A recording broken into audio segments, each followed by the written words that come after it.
Hello crafty friends, welcome to today's die cut December video. In this video we're going to be making a sorry card following this sketch and using this die and stamp set. Don't worry if you haven't got a die and stamp set like this, we'll look at some ways of creating a similar look towards the end of the video. With this stamp and die set we've got sorry in all caps, and then a die that will cut that out as one piece. And then there are some sub-sentiments. I think we'll go for sorry I missed your birthday. First things first, I'm going to take a piece of smooth white cardstock and die cut from it. Next I'm going to place this bit of copy paper in my stamp platform and stamp my word. Just going to do this in a bit of grey ink. This is Catherine Polar Pebble. And now I'll place this jig over my word. Get it lined up exactly. So there's an equal size gap all the way around the outside. Something like that. I think that will do. Then I'll place the die cut back inside like this. Get it to stay in place. Now I'm going to ink my stamp up with Hot Tub. This might not come out particularly well because this ink pad needs re-inking still and I haven't got a re-inker yet. I'm waiting for it to come into the shop that I usually buy from. So that's stamped okay. We'll give it another go. Just make sure it's back in exactly the right place. And I think one more go because it is a bit splotchy. It will smooth out to some degree, but when you've got a dry ink pad you might need to give it a few goes. Again, we'll get that back in there. And I want to add a bit of wintergreen. Oops, that's very bold. That's well inked, that ink pad. I'll just smooth that out a little bit. I'm not going to cover the whole of it. I want the top part of the stamp to still be just Hot Tub. There we go, so I think that worked. Just soften that area a little bit there. And then I'm going to add a tiny little bit of skylight to the bottom, see if that shows up at all. I've got a bit of multi-tone stamping. So I've got a panel of smooth white card here, cut with a rectangle, stitched rectangle die. And my sorry can go maybe over there to the left. And then we've got a I missed your birthday. So that could go there. And that creates a kind of triangle shape, which is quite pleasing. I want to put something behind the sorry. I've got this mini stencil. This was a charity shop find, so I've absolutely no idea what brand it is. But it's got some fun wonky squares in it and it'd fit perfectly behind there like that. And I'll hold it down with a bit of post-it tape just so it doesn't wander. I will treat this with some anti-static powder because I'm feeling some heat embossing coming on. And to complement the greeny blues and the bluey greens, I'm going to use some clay mask. And I think that's very, very wet, that. Yeah, I don't want it too strong. So we'll just see what's on our brush. And so I messed that up by shifting the stencil. I'm going to start again. This time I'm just going to hold it with my fingers. And I'm not going to press down very hard. I just want a little blush of colour in the background. Yeah, where's it gone? I've lost my stampy thing now. Oh dear. Right, so yeah, I'm happy with that. I think that's enough behind there, but I am going to do some heat embossing, as I said earlier. I'll give this a wipe to get the coloured ink off and give that a dry. I'll pop a little bit of Ranger embossing ink on my mat and I'll pick it up with this dedicated sponge dauber and apply it through the stencil. I'll dip this in clear gloss embossing powder, so that's covered, yeah, that's covered everything. And I'll heat that with my heat tool. So that's all set and cooled and each little square is a little bit glossy. My plan is then to stick this here on some foam. I'm going to stamp this first.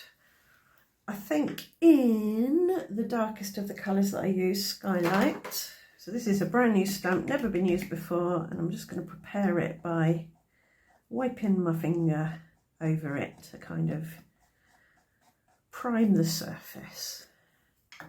Give it a light inking first and see how we get on. Yep, I quite like that. One more inking. Yep, that's fine. I've mounted my panel onto a card blank, and now I'm going to pop some 1mm thick foam tape behind my sentiment piece here. This will just give it a little bit of lift. I've taken the release paper off of that, and now I can get this mounted on here. I want to add a little bit of splatter to my card, but I don't want to get it on my sorry. So I'm going to cut this out and use it to shield my word. Cover that a little bit, and I want to shield that. If you're making this card yourself, or if you think a couple of steps ahead, unlike me, you could add your splatter before you stick down or stamp your other bits. So again, I'm going to get Skylight just a little bit, and I'm going to water it down with some white Pearl Mixer shimmer spray. I have a video how to make that, or any shimmer spray really. I will leave a link up in the eye and down in the video description. I'll pick that up with a paintbrush and hopefully some splatter will come out. And when this dries, it'll be a nice shimmery Skylight colour.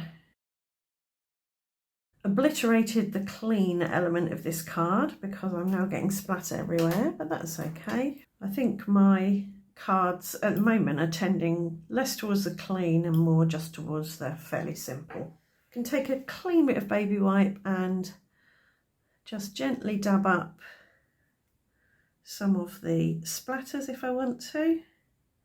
This will lighten them, not remove them completely, but make them a little bit lighter so that the strongest splatters are concentrated around the sentiment. And that can be left to dry.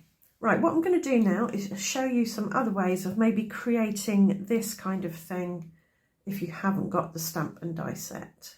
So my first way of creating something that looks a bit like this without the stamp and die set involves die cutting using alpha dies.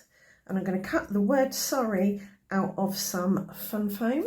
This foam is about 2mm thick, and I want to protect this side of the foam because that's actually going to be the side that you ink up for stamping, and I don't want it to get marked by the scratches in my cutting plates. So I'll just pop it on a bit of doubled up copy paper. So I've cut these out of foam and I've lined them up in a similar arrangement to this here. And I'm going to add some stick glue to the door of my platform. This is water-based stick glue, so it will just wash off with a baby wipe or a damp cloth.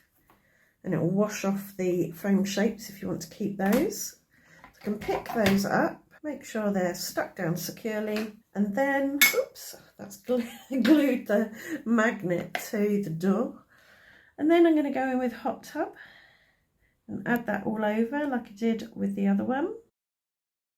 You don't tend to get 100% crisp images with this foam stamp technique, but it really just depends on the look you're going for, the look you're happy with.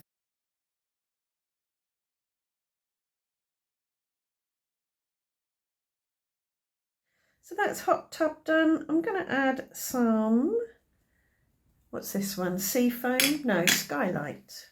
Skylight down here, I'll just smush that a little bit. And then some sea foam down the bottom of this one, I think. So that's the strongest of the colours. Might try just a little bit more Hot Tub up the top. So before I do anything else, I'm going to clean that off. Put my letters to one side for more detailed cleaning later. So the next thing I'm going to do is cut this out with my detail scissors. Made it a bit smaller just so it's easier to handle, and I'll just run around and try and give it a roughly equal size border all the way around. Now I'm going to take my ball-ended embossing fondant icing card beveling tool. I don't know what it's properly called. I got it from Amazon in a set of different size ones. And I just run this around the edge, and what it does, it literally bevels the edge like that. Curves it downward. So that's a bit messy, but if you're a bit neater with your fussy cutting than I am, you can get a fairly decent edge and make it look a little bit neater and more like it's been die cut than scissor cut. I just popped it on here so it's a bit easier to see. And if you've got some bits that are too wide, you can always go in and trim those down a little bit. This kind of technique depends on your tolerance for detail or fussy cutting. I don't mind a little bit every now and then. I've probably gone in a bit close there, but it's a reasonable facsimile of that one there. The next technique again involves fussy cutting the final product, but I'm going to use this stencil, and I'm going to take a pen in a colour that is sympathetic to the inks that I want to use. This is the fine end of a Zig clean colour dot marker in Ocean. You don't have to draw around the inside. If you're particularly good at placing things, you might get away without it. You could even do it in a very faint pencil line. I'm doing this on the back of the bit that I messed up earlier, the stencil bit, so that didn't go to waste. But you could, if you wanted, just do your stenciling straight on your card panel or card blank. You don't have to fussy cut things out. And now I'm going to put this back over. I'm going to put the S there and mask off everything around it so I don't accidentally ink in the wrong place. And I'll use this finger dauber that I was using earlier and delicately add some ink.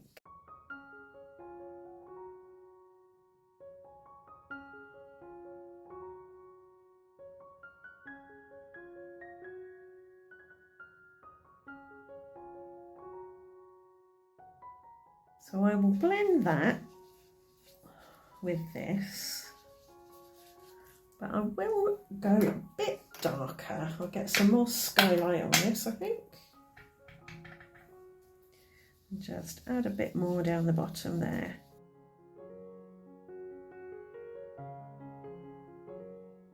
Get a bit more skylight. And on this one, I'm going to add in a little bit of sea foam at the bottom.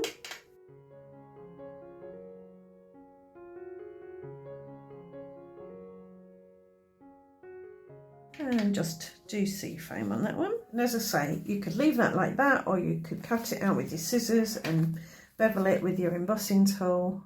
But you've got something fairly similar there. And the third way of creating that look is to create your own stencil. So I'm going to die cut the letters how I want them arranged out of this sticky note. So I'll start with those three. I can take those off, and then I'm going to put the other R back there and the Y. So I can peel that off my cutting plate and pop that there. Now if you want to go for something fresh and modern, you could leave the inside bits out if you want to make it a bit more readable. I think you can place them back in. So put your letter in the hole, and then you can use that to line up the inside bit. Whoops, it's flying away. And these might be useful for something. And of course, if you do use the alphabet dies to create your own stencils or foam stamps, you can make any word you like. So let's get the finger dauber and quite gently add what's on it.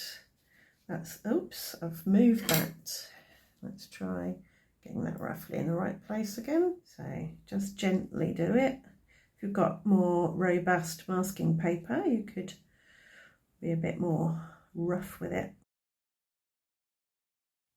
Get a little bit of seafoam again. This might bleed through this post-it note because it's not very thick. Again, if you've got some proper masking paper, you might find that doesn't happen, but hopefully you'll be able to see the principle here. So I'm going to peel that off, and ta-da! There is your word that you can fussy cut out. So here we have one Sorry I Missed Your Birthday card created with a stamp and die set. This is the Sorry that I created with the foam stamps that I cut with alphabet dies. That's the one I did on camera. That was a practice one, which came out slightly nicer, I think. So it's a bit of trial and error with things like that. So foam stamps, then the ready-made stencil, and then the homemade stencil using the alphabet dies again. So I hope that's given you a few ideas of things you can do with the supplies that you already have. If it has, do let me know in the comments, leave a thumbs up, subscribe and ring that notification bell, and I'll see you back here tomorrow for another day of Die Cut December 2024. Thanks so much for watching. Bye for now.